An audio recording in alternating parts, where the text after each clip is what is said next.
Hey guys, welcome back to my channel. Today I'm going to talk about the Mughal Empire and how Babar ascended the throne of the Mughals and the entry of the Mughals, the steppe rulers, that is in the steppes of Uzbekistan, Kazakhstan as we know today, and the entry of them into India. So today I'm talking about Babur because I want to talk something related to India. As myself, I'm an Indian, and I haven't spoken about much of history in India. So today I'm going to start the series of the Mughals and the entry of the Mughals into India. So today I'm going to talk about the first ruler of the Mughal emperor, and his name was ZAHIR-UD-DIN-BABUR. He was born in Fergana. Fergana is in modern day Uzbekistan. Fergana was in the subcontinent of the Samarkand Empire. Samarkand Empire was ruled by the Timurids dynasty. I'm going to talk more about the Timurids dynasty in another video because I will not be able to make justice in this very video.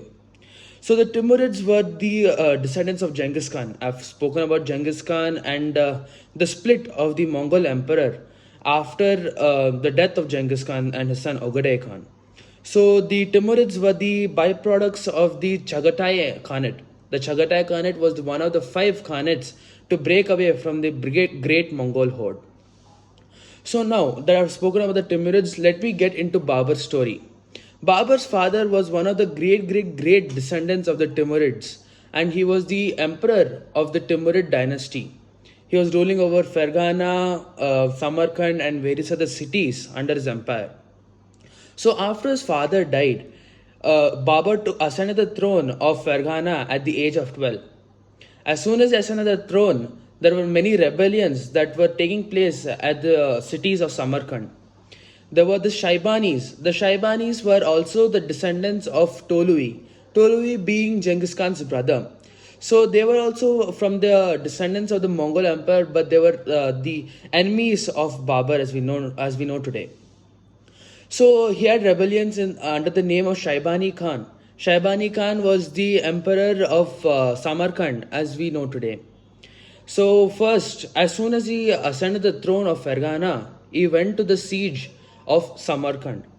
After 2 years of great struggle, he ascended the throne of Samarkand. But soon after, he lost the throne of Fergana to the same person, Shaibani Khan. After regrouping for about 4 years and gaining an army of about 200,000 soldiers, he went to the siege of Fergana. He again won Fergana but lost Samarkand to Shaibani Khan. Now that he had lost Samarkand twice, he had to wait for the siege of Fergana. After he won the siege of Fergana, Shaibani Khan with great ease with a lot of soldiers went and ascended the throne of Fergana. So now Babur was a ruler just by name but did not rule over any lands. So now to rule over lands he had to marry someone, and there was a open seat in the throne of Kabul.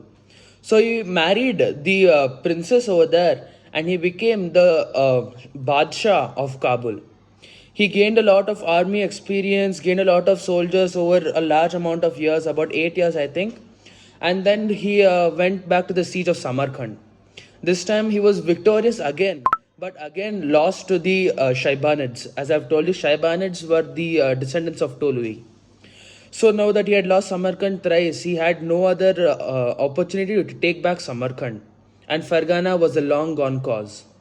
So now he turned his sights towards India. But India was ruled over the Delhi Sultanate. It was a very powerful empire and it was ruled by the Lodi dynasty. Lodi dynasty and the ruler being Ibrahim Lodi.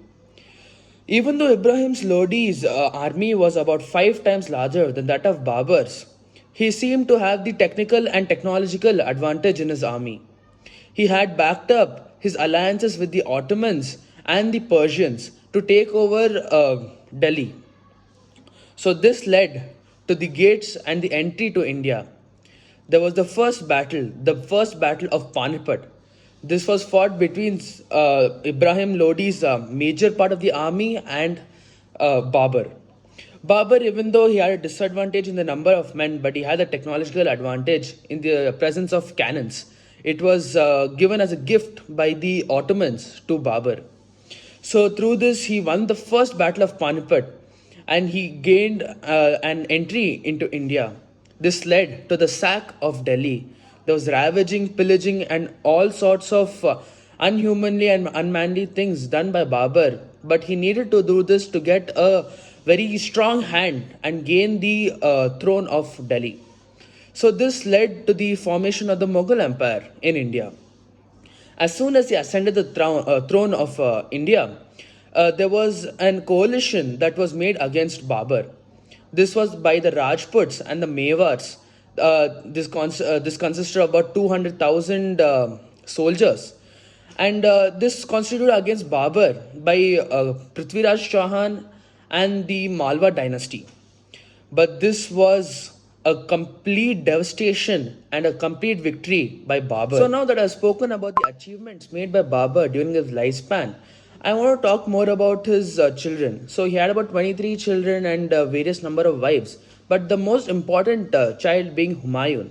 Humayun is the second ruler of the Mughal Empire and took over after his father's death. Babar died just when he was crushing some rebellions in the Agra region. But he was buried in Agra, but as per his wish, his body was taken from Agra and was buried in Kabul. So this sums up Babar's entire livelihood and how he conquered the entire part of the northern part of India. So now I'm going to talk about Humayun in my next video to talk about his achievements in making Mughals a great power in the subcontinent of India. Thank you for watching. Hope you like my content. I'm trying to improve on my speaking skills. So thank you. Leave a like and subscribe for more content.